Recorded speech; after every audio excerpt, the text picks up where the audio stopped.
You ask Tiger to solve. This deals with linear equations with one unknown. The final result is y=2. Let's solve it step by step.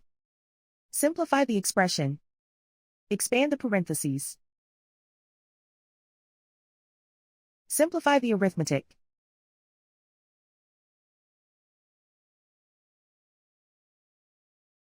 Group all constants on the right side of the equation.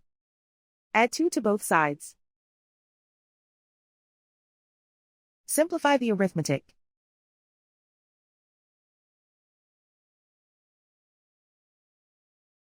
Isolate the y. Divide both sides by 2. Simplify the fraction. Find the greatest common factor of the numerator and denominator.